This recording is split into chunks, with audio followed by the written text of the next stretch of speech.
Welcome back, everybody, to the Informed Homebuyer Podcast. I'm your host, Rich Curtis, and as always, I have my co-host with me, Dave Miller. Morning, Dave. Good morning, Rich. Thanks for having me. We're saying good morning. Gosh, it's almost afternoon here, guys.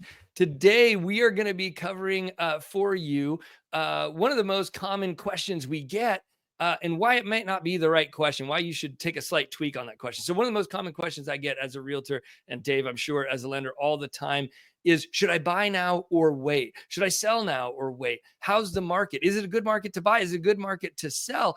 And that question, I think, is not the right first question, and it ignores the most important first question, which is, am I a good buyer? Am I a highly qualified buyer? Or what do I need to do to prepare to be a good buyer, a highly qualified buyer? Because if you do that stuff, then you're prepared to take advantage of whatever the market has to throw at you, good, bad, or ugly. You have all your ducks in a row and you can jump on the right house when it comes available, on the right market when it comes available. But if you haven't done the homework, if you haven't done the pre-work, then it doesn't matter what's going on in the market because you won't be able to move quickly and execute and take advantage of that market. So that's what today is about.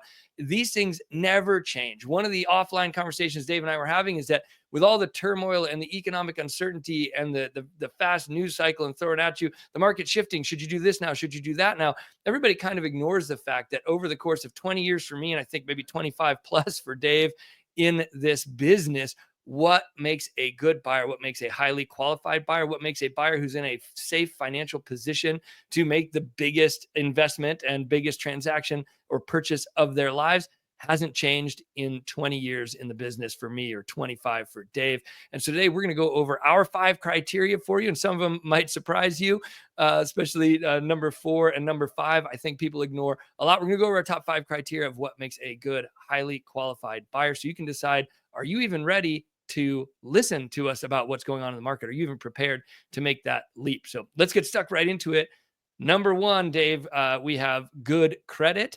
And that goes into a lot of follow-on questions. How do I find out if I have good credit? What do I do if I don't have good credit? So talk to us from a lending perspective. Criteria number 1, are you a good qualified buyer? It starts with good credit.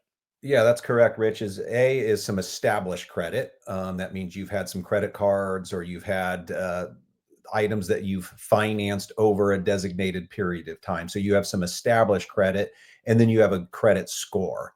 And what does that credit score look like? And for us, there's different loan programs, but we typically, we consider good credit anything over 700. We consider decent credit anything over 660. So, and then great credit is over 740. So there's, that kind of range. But I think a lot of people, what's the bare minimum? Like, I can still get a loan, but the terms are going to be cruddy. I'm going to get a bad rate or whatever, but I can still qualify. What's that kind of bottom? Yeah, really kind of down to 620, 600. You'll see advertisements for programs in the high 5s, but there's usually some factors that are going on. 1 out of 100 people with high 5s credits might be able to qualify, or it's just not very good terms at all.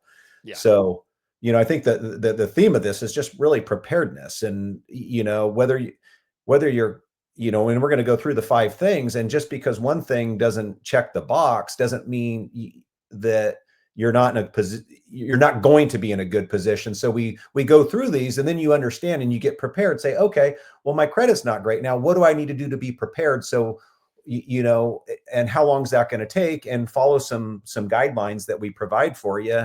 And we do this all the time with folks that reach out to us. And oftentimes it's people that reach out to us that are ready to buy a house, but we look at some things and we say, hey, well, shoot, you're still 90 days out. Let's fast track this and get your credit score up and jump through all these hoops.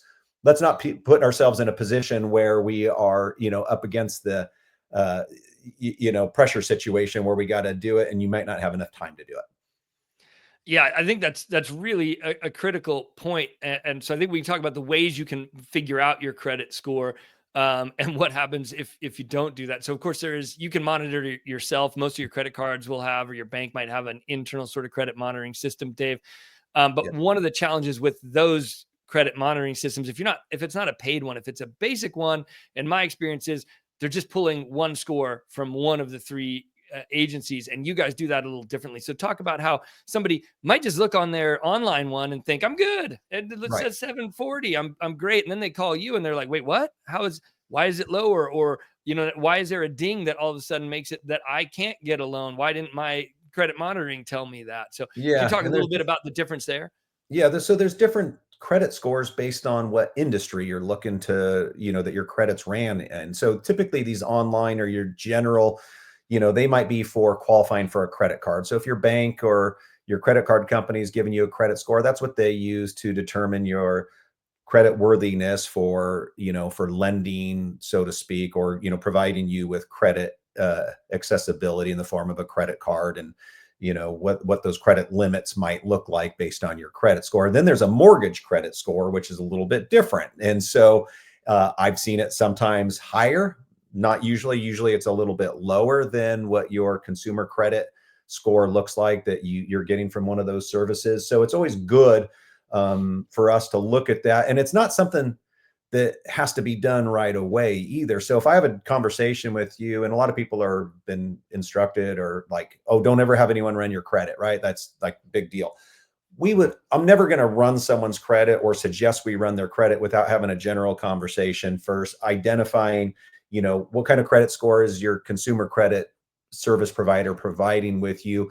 Have you bought a car before? Do you pay your credit cards on time? So, if you tell me what that score is, I'm going to be pretty accurate in determining what your mortgage credit score will be or within range. So those are the types of conversations we have. So again, we want to say, like, reach out to us. That doesn't mean we're going to run your credit. We're going to talk through. And if you check the boxes on all other things and your timeline seems to be a little sooner, then that's when we run your credit. Yes. I think that's one of the fears people have. And we're going to talk later about what is the point where you want to get a realtor and a lender involved. But I think that is one of the fears people have. Well, if I call the lender right now, it's going to run my credit, and then it's going to ding my credit, and it's going to go down. And then I might be thinking about getting a credit card. I might be thinking about buying a motorcycle. I'm not sure if I'm going to buy a house, and I don't want them to ding my credit. And people start to spin out about this, and it makes them pause and not get good advice soon enough.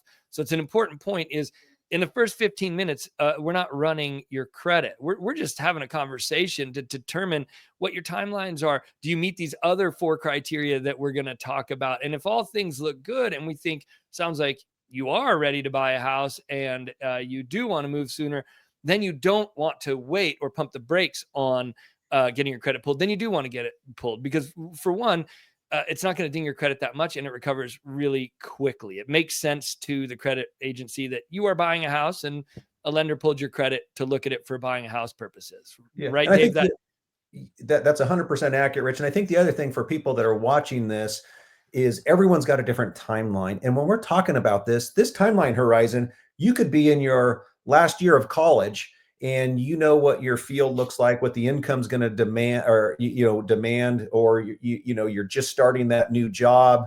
And you might be a year or two out from what you're really thinking. It's never too soon for us to have this conversation and get you prepared.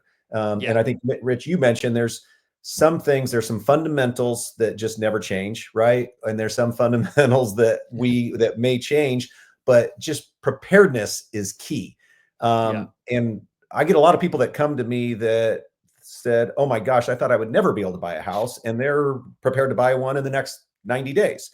And then I got people that come to me and say, "Yeah, I want to buy this house. I went to an open house. I saw this house in Placerville. I want to write an offer." Well, let's look at your situation. And I'll be realistic. Like, you know what? You're probably 2 years out from buying a home, unless maybe you get a co-borrower, a non-occupant co-borrower, or you do these things very quickly. But I'll be real with you. I won't sugarcoat it. And I'll be happy to work with you, whether it takes 3 months, 6 months, or 2 years, just to get you prepared.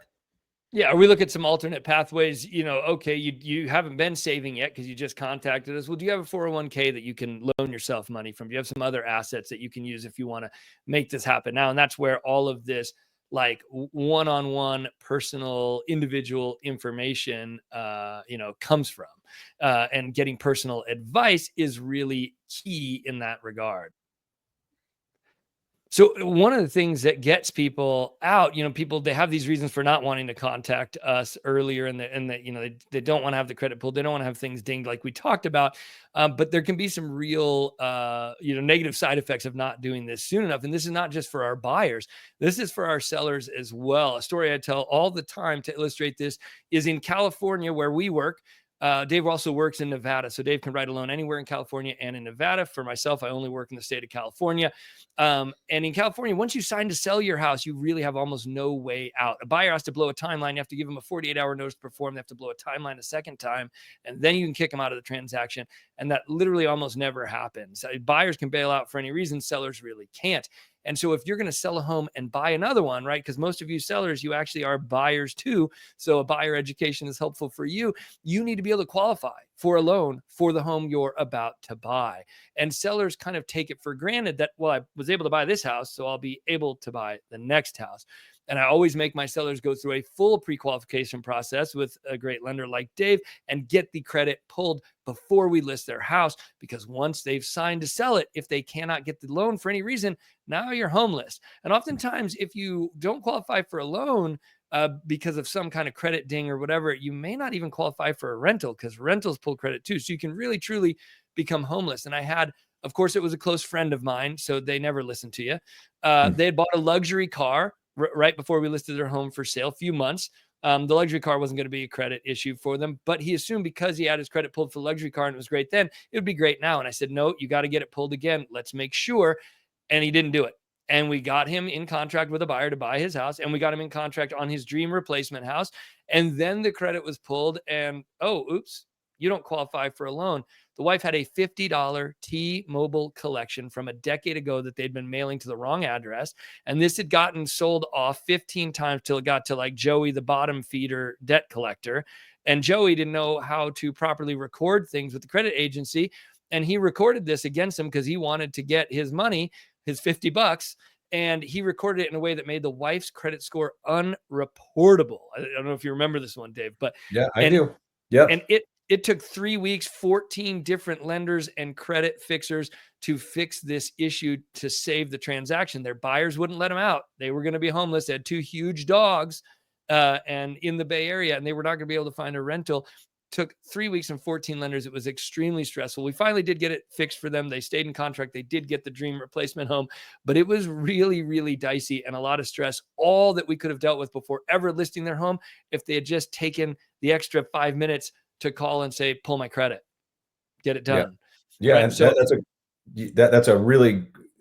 that's especially key for folks that are going to sell a house and buy a house in that situation, because you could end up homeless. For someone that doesn't have a home to sell and looking to buy, we can, until you're ready to really go out looking for a house, we can kick that can down the road in terms of pulling your credit if you're not comfortable. And usually we'll know, and I would advise now's the time to pull it, or let's wait 3 or 6 months. You know, when did you buy a car? So in that situation too, is someone might go buy a car. Well, yeah, you have good credit and you still qualify for a mortgage buying a car. But when you buy a car and you do an auto loan for the first 6 months, that negatively impacts your credit. So the yes. second you bought that car, if you had like a 710 credit score and you bought that car, now you're at 690. Well, you know, maybe your interest rate, even though you still qualify, maybe dropped an eighth or a quarter because of your credit score, which, you know, theoretically, if you're going to have a loan for 30 years, cost you a heck of a lot of money. Yeah, So those are the types of things that, like, yeah, hey, if you need to go buy a car, your car is dying, you got to get to work, go buy a car. But let's be prepared. Let's talk through the consequences, and then what do we need to do to, you know, make sure that if you are 6 months or you're down the road, that's not going to affect you.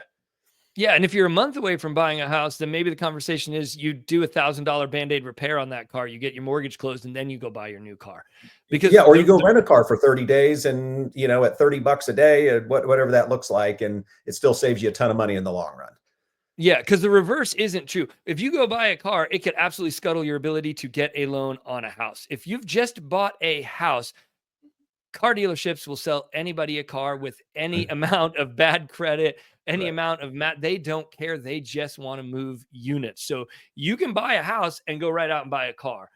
You cannot often buy a car and go out and buy a house, especially at today's car rates. When we're talking $50,000, $60,000, $70,000 for an average car, not even a luxury car anymore, Right. that shifts your debt to income ratio, which we're not going to go granular on that kind of stuff. We have a lot of podcasts about credit repair and debt to income ratios, bottom and top ratios. We're not going to go that far today, but suffice it to say, slap another 50 grand, buy a $70,000 car, even with $20,000 down, slap another 50 grand onto your monthly debts and add another $700 or $800 installment payment, that could absolutely be the difference between buying a home or not, qualifying for a loan or not. And it's not something you want to do right before buying a home. And that's why getting lender and realtor involved early and getting good advice before you make big financial moves is really crucial. So, all right, criteria number 2 for whether you are a good, well-qualified buyer, whether now is a good time for you personally to buy, comes down to savings. Do you have savings? And I would break this into 3 categories. You need savings for down payment, you need savings for closing costs, and you need, in my opinion, and this is not financial advice, Dave and I are not financial advisors, but in my opinion, you need an emergency fund as well. So let's talk through just the basics, Dave. Minimum down payment that we need, and we have lots of podcasts on this, so you've probably heard this before, so we're going to go quick. But what's our minimum down payment? A lot of ranges. We can do 100% financing. We can do financing with as little as 1% or 3% or 5% down. So we use kind of the baseline of $500,000 purchase price. If you want to put, we'll just say 3% down, you need $15,000 for just the down payment, and then another 2 to 3% for closing costs. So, let's just call that 3%. You need $30,000 to put 3% down and purchase a $500,000 home. Not a requirement, because there's different ways we could work around that with different credits. Again, separate conversation, but this is where we start having the conversation and say, well, okay, you're going to have enough money for down payment, but not closing costs. But you also, let's just wait another 2 to 3 months. And so you have enough for reserves, or what you were talking to, Rich, is just, an emergency fund, right? Like, let's figure out a way to get you a seller credit, or, do some type of first time home buyer program where you don't have to come up with both the down payment, but let's make sure that you can make 2 or 3 months of payment after this thing closes. So if something changes, unforeseeable, that, you're not panicking day one. Yeah. And I'll leave a link for you guys to our Informed Homebuyer podcast playlist. So all of these go on a playlist, and in there we have how to buy a house with 0% down, talk about veterans programs, VA loans, that sort of thing. We have down payment assistant program things in there, but bread and butter all day long in the reasonably traditional lending landscape, your minimum's about 3% down, like Dave just said, and about 3% for your closing costs. So on $500,000, that's a $30,000 savings that you need to have. But we don't want you tapped out on day one. The lender is not going to see you as a safe bet if you're tapped out. If your accounts are zeroed on day one, they're going to expect and require some reserves. Although, in my opinion, the reserves the lender requires are actually pretty reasonable or light for what you probably should have to actually protect your family. And there's lots of great people. You can go out and, follow and watch some of Ramit Sethi's stuff. You can watch some of, what's the financial peace and freedom guy? Dave Ramsey. Yeah. You can watch Dave Ramsey's stuff. Don't listen to Dave about mortgages. Don't listen to Dave about paying off your house. I disagree with him deeply on a lot of that stuff. What he's killer about is how to pay off your debt and have an emergency fund to protect your family. So all these guys are going to be all over the map. Some are going to say 2 months. Some are going to say 6 months. The average, a good bet, is about 6 months of emergency fund. That's 6 months to cover all of your expenses, including your mortgage in case you lost your job and emergency happened. That's pretty good. Depending on your industry, though, Dave and I are in a different kind of industry where, we're commission only. We don't have a guaranteed paycheck. I like to keep 8 months to 12 months for my family because of that. If a market shifts, when interest rates double overnight, you might go a couple months without getting paid. You got to have a bigger emergency fund. So it's kind of dependent on your job. You can go out and do your own research and choose your own adventure there. The main point here is you got to have your down payment money saved up. You got to have your closing cost money saved up, but you also have to have a little bit extra in an emergency fund to cover your family, especially in a market like ours. If you've been watching our last 4 weeks of podcasts about the financial insanity and uncertainty out there in the market due to the fiscal policy coming out of Washington, this is the kind of market where I recommend having a bigger rather than smaller emergency fund. And so talking to a lender and a realtor early on, because maybe $500,000 isn't the median home price. Maybe you're in the East Bay and you're talking 800, 900, $1 million. Is that so? The amount of money you need to have for down payments, closing costs, the amount of money you need to have in an emergency fund is bigger. So getting a lender and a realtor involved to get these numbers and figure these things out early allows you, maybe you get these numbers a year or two out and you have plenty of time to save and direct your funds to be a really well-prepared buyer, where the whims of the market don't really matter. They don't affect you because your financial house is so solid going in, because you've done the preparation and the pre-work. Yep. Yep. Good point. So, all right. Number 3 on our list is stable employment. So we've seen, thousands of federal government workers lose their jobs recently.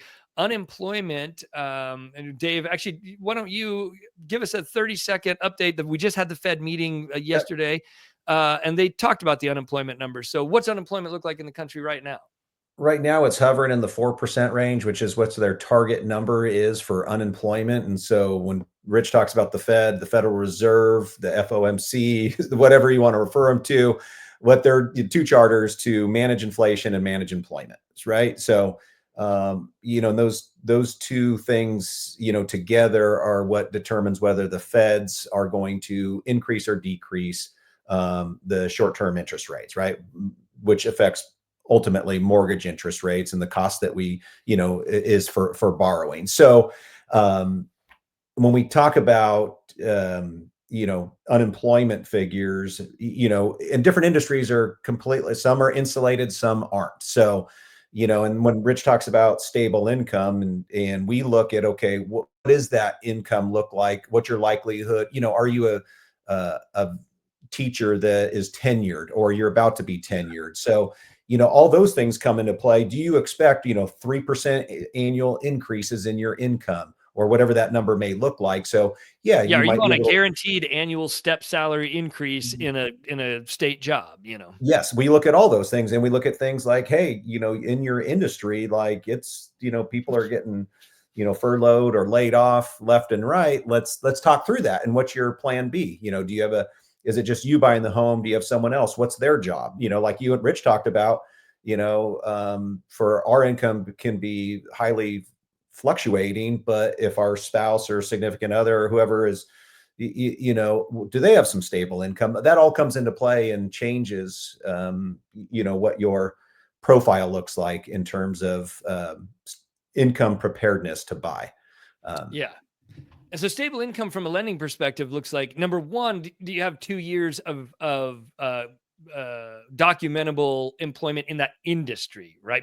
I get this question all the time because we're now one of the primary relocation teams for El Dorado County, Sacramento County, yeah. because we put so much content out for people from other areas to learn about our area on YouTube. And I get this question all the time. Well, I'm a nurse, but I'm going to come in and work at UC Davis Med Center, but it's going to be a brand new job. And it's like, that's okay. You've been a Mhm. nurse for 10 years. We understand you moved. You're still a nurse. We can use that. Now, if you switch industries, that can be a little bit of a challenge for employment stability from a loan perspective, right? Dave, if Yeah, you're and that's a nurse in Texas and you come here and become a teacher, that can be a problem, right? Yeah, and that's loosened up quite a bit, Rich. So if you were a nurse and now you become a teacher and now you have a salary, we can look at that and say, okay, that's considered stable income. We don't care that you don't have a 2-year history in that industry. Oh, great. Good. Yeah, so that has loosened up a bit. Now, if you're self-employed, though, that's where you have to have a 2-year history of being self-employed and being able to document that income. Simultaneously, a lot of people have side hustles. That they say, well, I make plenty of money. Well, unless you've had 2 years on both jobs, we can only use one of those incomes. So Yes. those are things that we have conversations about. Okay, that's great. You have this side hustle and you're making an extra, $15,000 a year, whatever that might be, but we can't use it because you haven't been doing both for 2 years. Um, Yes. That so makes those are sense. the Yeah. types of things that we have conversations about. And so I think the key here too is, Rich, you brought up so far 3 things: credit, savings, stable income.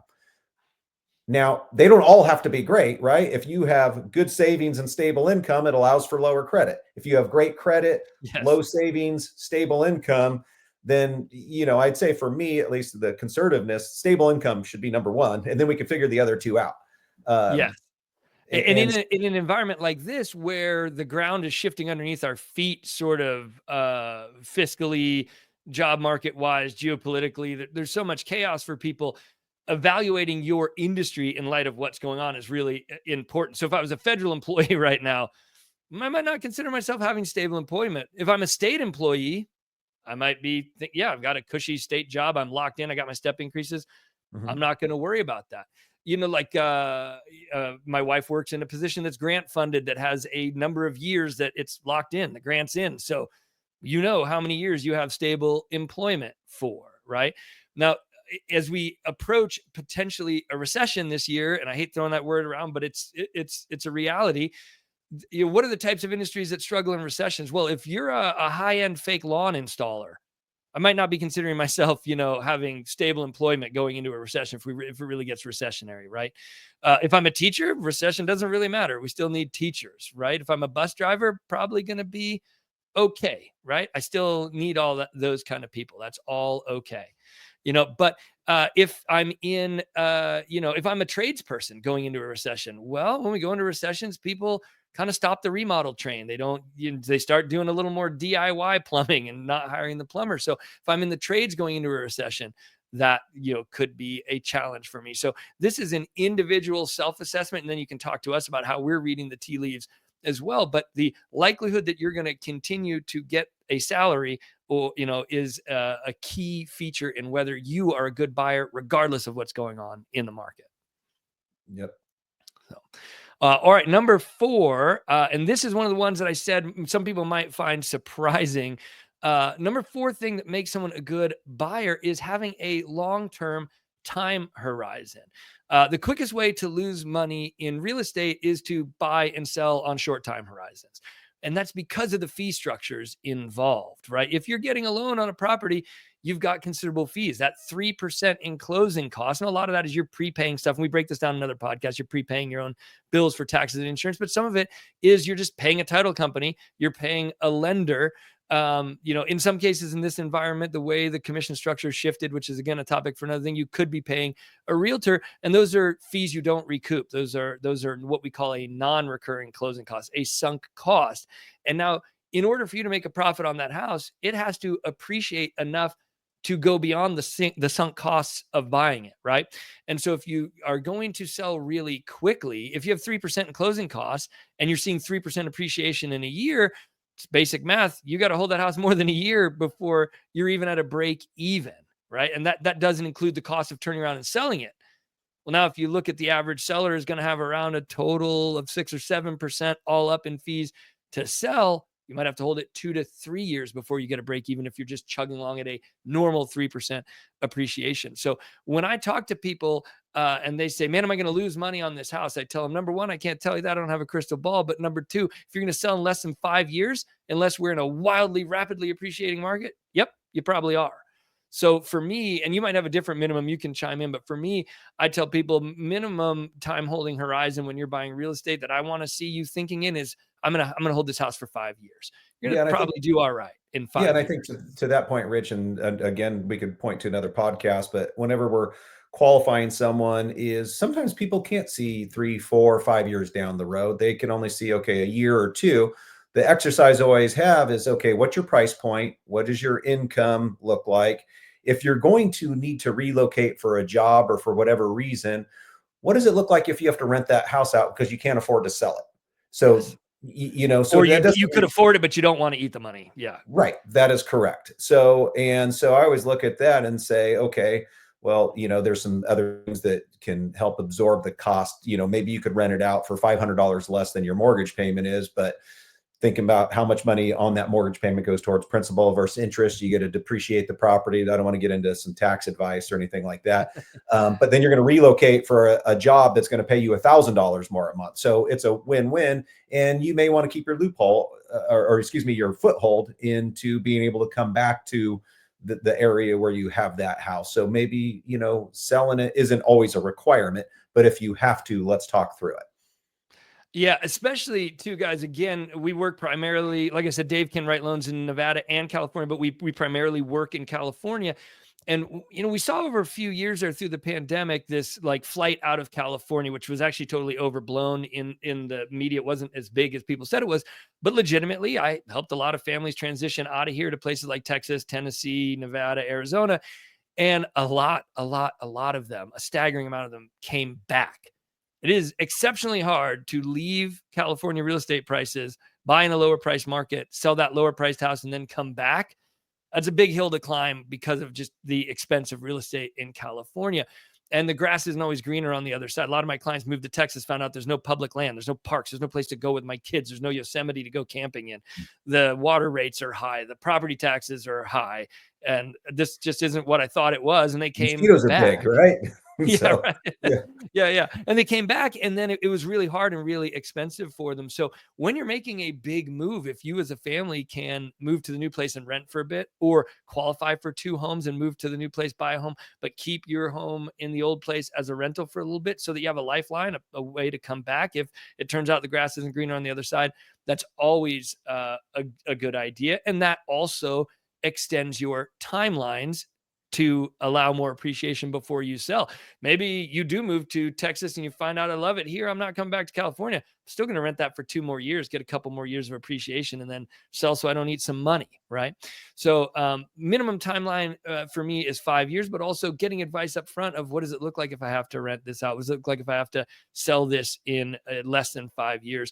And kind of planning for that, right? So your time horizon is one of the things that insulates you against the swings of the market. And if your time horizon is longer than that, a lot of us have kids, and our kids are in the school system, and I might have a dream place I want to move to, but I'm going to keep my kid here for junior high and high school, right? So I'm looking at this and I know I got 10 years to live in this community. So to be honest with you, it doesn't matter what you buy or what you pay for it if you've got 10 years to go for the most part. Buy what you want, do it now. And if you're a good, qualified, stable buyer and you meet these 5 criteria we're giving you, you already know I got 10 years until my kids are out of school. So this purchase, I can feel really secure in it. So timelines are a great insulator and a great sort of evening out of those bumps in the market, and something crucial for you to think about, and something that just never changes. Regardless of the market, you should always be looking at holding real estate 5 years or more, in my opinion.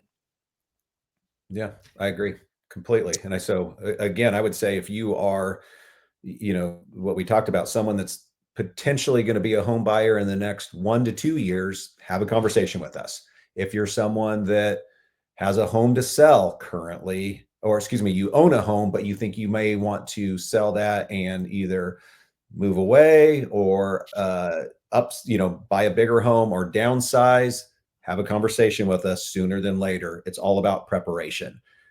Yes. And that's a great segue into number 5. Our 5th criteria for what makes a good buyer is someone who gets professionals involved earlier in the process rather than later, to Dave's point right there. Someone who gets a realtor and a lender involved early, potentially years early, so they are prepared, so they can have all these conversations, so they can find out if they meet these other 4 criteria. Do I have stable income? Do I have good savings? Do I have good credit? Do I have the right thinking around my time horizons? The way to nail all that down is to talk to a realtor and a lender, and talk to them sooner rather than later. And I think this one always reads as self-serving advice because we're in business and we earn our money this way, and there's no way for it not to sound that way. But I can't stress enough that it isn't. The amount of my day that I spend giving out free real estate advice, and Dave too, just talking to people on the phone and helping them get on the path to home ownership, for people that may never buy a house, for people that may never buy a house from me, or for people that may not buy a house until 2 or 3 years from now. That's a staggering amount of the time I spend in the business. But one, it's a free sort of community service that we give as part of our business. 2, we hope that if we're the one that helps you out today, when you buy 3 years from now, you'll honor that time and use us then. And we're happy to work with you then. But also, it doesn't do us any good to have ill-qualified buyers make bad purchases in our communities and then default and bring down all of our home prices, cause financial crises in our community.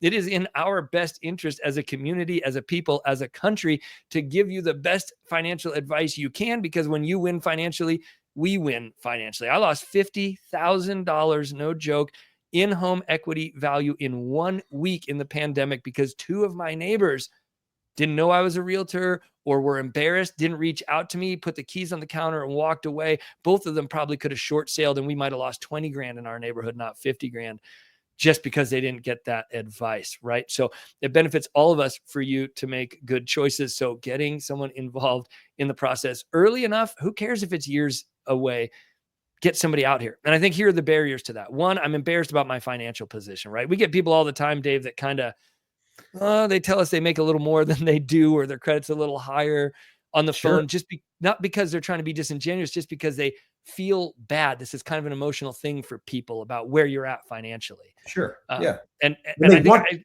Yeah, and they want to qualify. They want to be able to qualify now. And Yes. And so, and ultimately we're always going to see all the truth of everything at some point, right? We're going to see your income, we're going to Yeah. see your credit score, we're going to see your bank statements to know what you have, which also provokes us to ask other questions like you referred to. Either, okay, well, maybe you don't have enough money now, can you get gift funds, can you tap your 401k, what does that look like, is this a wise decision?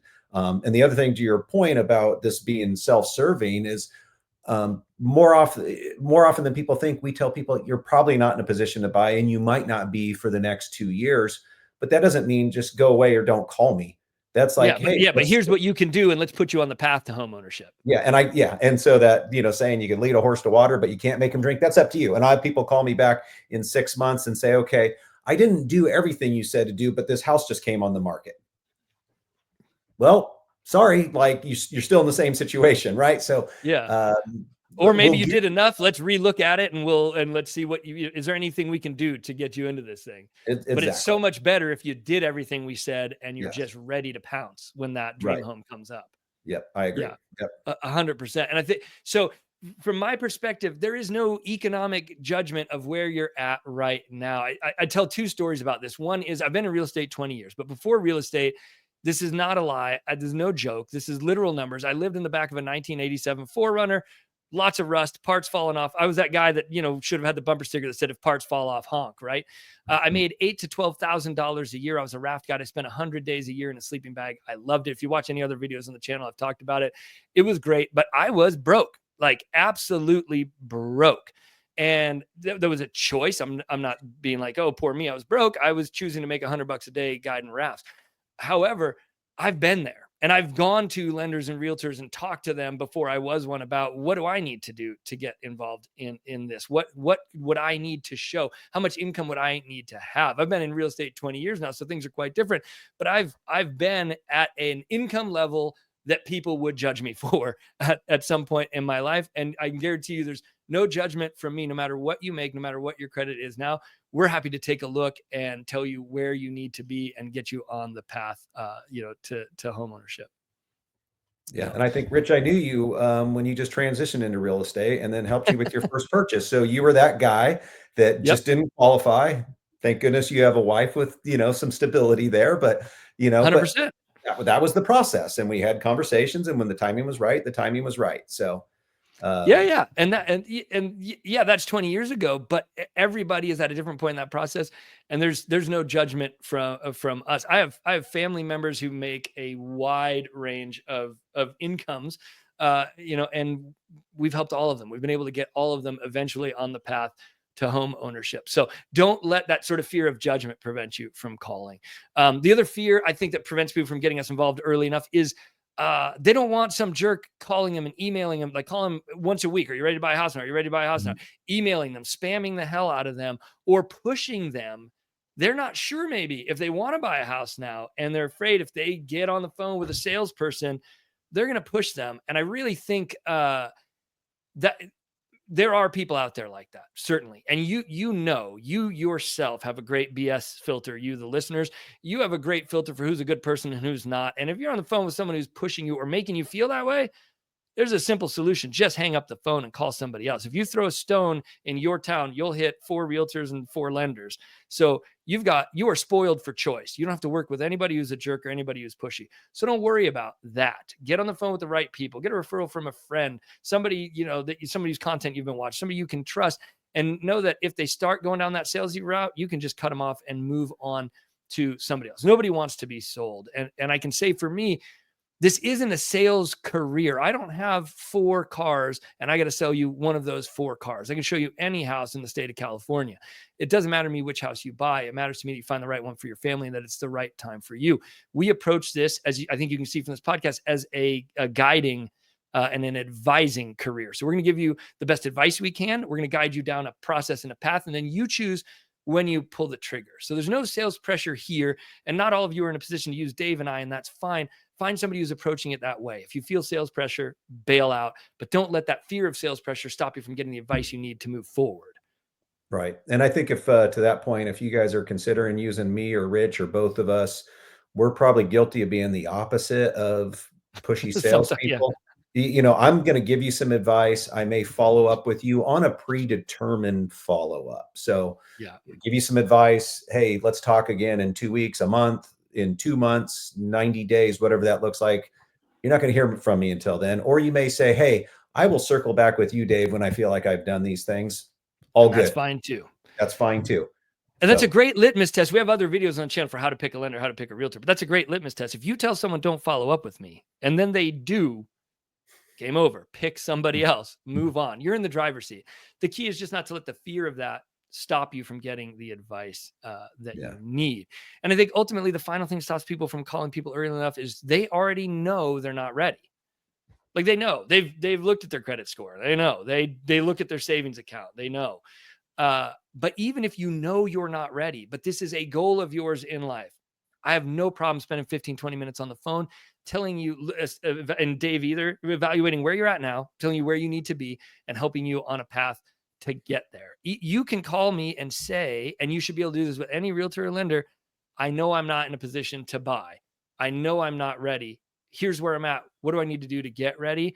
And they should spend as much time with you as they do with any other client. If they don't, then you know what you need to know about that person and move on. So don't let any of these sort of impediments or worries stop you from getting the information you need to get on the path to homeownership, because homeownership has such great benefits for you long term that regardless of whether you're ready today, it's worth getting yourself on the path to doing this someday.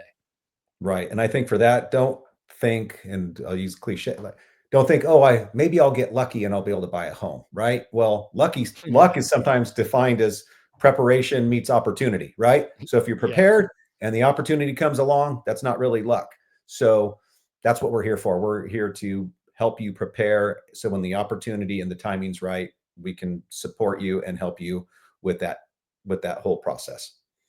Yeah, and if you're having trouble in your community finding somebody that fits this bill that you feel comfortable with, reach out to us.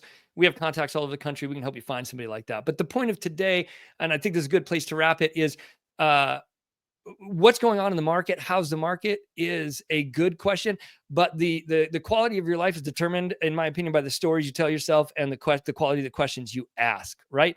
And since we're not a self-help podcast, we won't talk about the quality of the stories you tell yourself, but the quality of the questions you ask matter a lot in real estate. And so the better question is, am I a good, qualified, prepared buyer? And we just went over those those 5 criteria for you. Do you have good credit, good savings, stable employment, long-term time horizons, and have you gotten high quality professional advice early on in the process? So before you ask how the market's doing, let's lock down those 5 things for you, because you will be in a great position to take advantage of any market or any home that comes up at any time that you're interested in if you've done these 5 things. And these 5 things haven't changed in the 20 years I've been in the business, from the Great Recession to the COVID market insanity to the current administration instability. These 5 things are constants, and they don't change, and they're crucial to get locked down for any buyer. Yep. All right, guys, thanks for watching. We're at 42 minutes. Thanks for investing this time in your financial education. I'm Rich Curtis. I really appreciate you guys making it to the end with us, and we'll see you on the next one. Dave, thanks for being here again. Yep. Thanks, Rich. Appreciate it.